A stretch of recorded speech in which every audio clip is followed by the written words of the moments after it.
Chapter 13. I now hasten to move the more moving part of my story. I shall relate events that impressed me with feelings which, from what I had been, had made me what I am. Spring advanced rapidly. The weather became fine, and the skies cloudless. It surprised me that what before was desert and gloomy should now bloom with the most beautiful flowers and verdure. My senses were gratified and refreshed by 1,000 scents of delight and 1,000 sights of beauty. It was on one of these days, when my cottagers periodically rested from labor, the old man played on his guitar, and the children listened to him, that I observed the countenance of Felix was melancholy beyond expression. He sighed frequently, and once his father paused in his music, and I conjectured by his manner that he inquired the cause of his son's sorrow. Felix replied in a cheerful accent, and the old man was recommencing his music when someone tapped at the door. It was a lady on horseback, accompanied by a countryman as a guide. The lady was dressed in a dark suit and covered with a thick black veil. Agatha asked a question, to which the stranger only replied by pronouncing, in a sweet accent, the name of Felix. Her voice was musical, but unlike that of either of my friends. On hearing this word, Felix came up hastily to the lady, who, when she saw him, threw up her veil, and I beheld a countenance of angelic beauty and expression. Her hair of a shining raven black, and curiously braided. Her eyes were dark but gentle, although animated.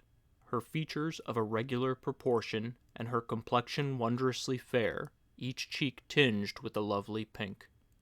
Felix seemed ravished with delight when he saw her. Every trait of sorrow vanished from his face, and it instantly expressed a degree of ecstatic joy, of which I could hardly have believed it capable.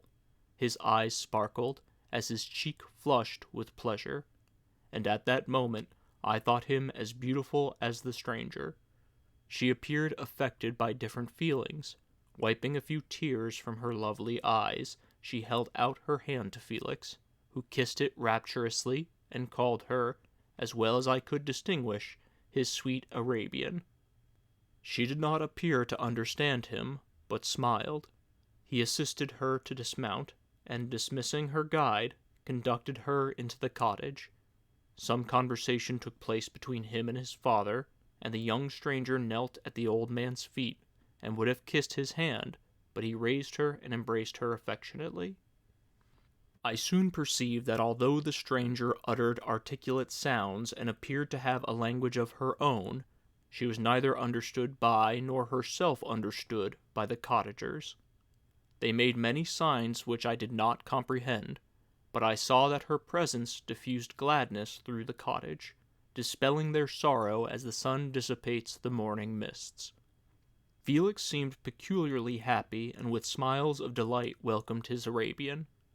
Agatha, the ever-gentle Agatha, kissed the hands of the lovely stranger, and pointing to her brother, made signs which appeared to me to mean that he had been sorrowful until she came. Some hours passed thus, while they, by their countenances, expressed joy, the cause of which I did not comprehend.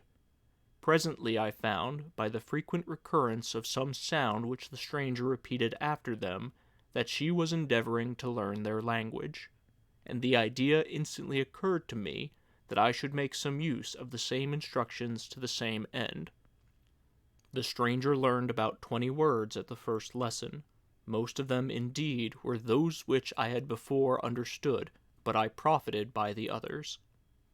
As night came on, Agatha and the Arabian retired early. When they separated, Felix kissed the hand of the stranger, and said, "Good night, sweet Safie." He sat up much longer, conversing with his father, and by the frequent repetition of her name I conjectured that their lovely guest was the subject of their conversation. I ardently desired to understand them, and bent every faculty toward that purpose, but I found it utterly impossible. The next morning Felix went out to his work, and after the usual occupations of Agatha were finished, the Arabian sat at the feet of the old man, and taking his guitar, played some airs so entrancingly beautiful that they at once drew tears of sorrow and delight from my eyes. She sang, and her voice flowed in a rich cadence, swelling or dying away like a nightingale of the woods. When she had finished, she gave the guitar to Agatha, who at first declined it. She played a simple air, and her voice accompanied it in sweet accents, but unlike the wondrous strain of the stranger. The old man appeared enraptured and said some words which Agatha endeavored to explain to Safie, and by which he appeared to wish to express that she bestowed on him the greatest delight by her music. The days now passed as peaceably as before, with the sole alteration that joy had taken place of sadness in the countenances of my friends. Safie was always gay and happy. She and I improved rapidly in the knowledge of language, so that in 2 months I began to comprehend most of the words uttered by my protectors. In the meantime, also the black ground was covered with herbage, and the green banks interspersed with innumerable flowers, sweet to the scent and the eyes, stars of pale radiance among the moonlight woods. The sun became warmer, the nights clear and balmy, and my nocturnal rambles were an extreme pleasure to me, although they were considerably shortened by the late setting and early rising of the sun, for I never ventured abroad during daylight, fearful of meeting with the same treatment I had formerly endured in the first village which I entered. My days were spent in close attention, that I might more speedily master the language, and I may boast that I improved more rapidly than the Arabian, who understood very little and conversed in broken accents, whilst I comprehended and could imitate almost every word that was spoken.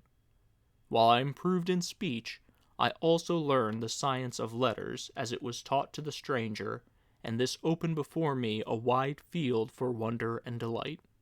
The book from which Felix instructed Safie was Volney's Ruins of Empires. I should not have understood the purport of this book had not Felix, in reading it, given very minute explanations. He had chosen this work, he said, because the declamatory style was framed in imitation of the Eastern authors. Through this work I obtained a cursory knowledge of history and a view of the several empires at present existing in the world. It gave me an insight into the manners, governments, and religions of the different nations of the earth. I heard of the slothful Asiatics, of the stupendous genius and mental activity of the Grecians, and the wars and wonderful virtue of the early Romans, of their subsequent degenerating, of the decline of that mighty empire, of chivalry, Christianity, and kings. I heard of the discovery of the American hemisphere, and wept with Safie over the hapless fate of its original inhabitants. These wonderful narrations inspired me with strange feelings.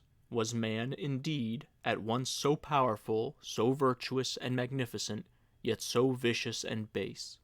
He appeared at one time a mere scion of the evil principle, and at another as all that can be conceived of noble and godlike.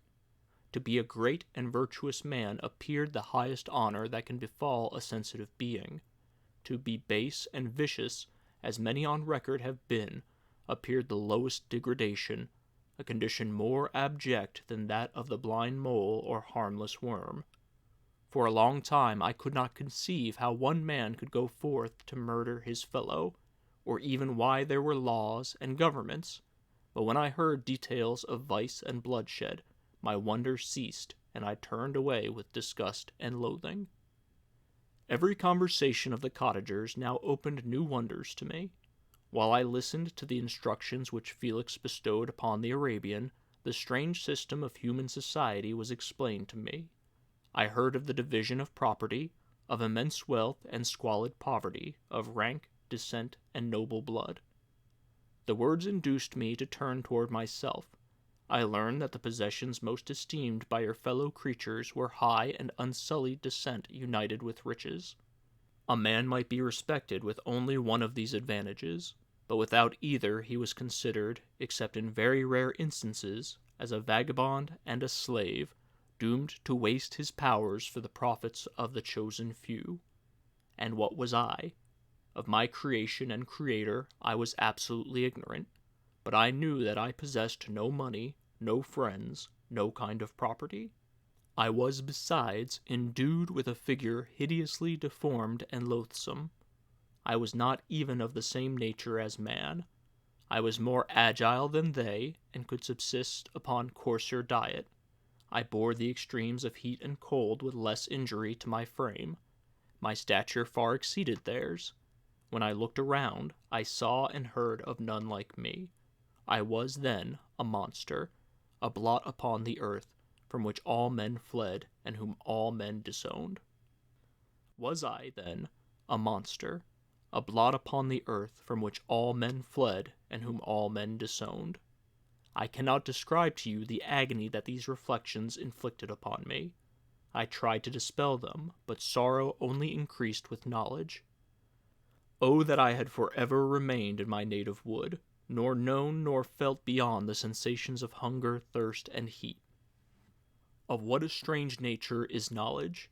It clings to the mind when it has once seized on it, like a lichen to the rock. I wished sometimes to shake off all thought and feeling, but I learned that there was but one means to overcome the sensation of pain, and that was death, a state which I feared yet did not understand.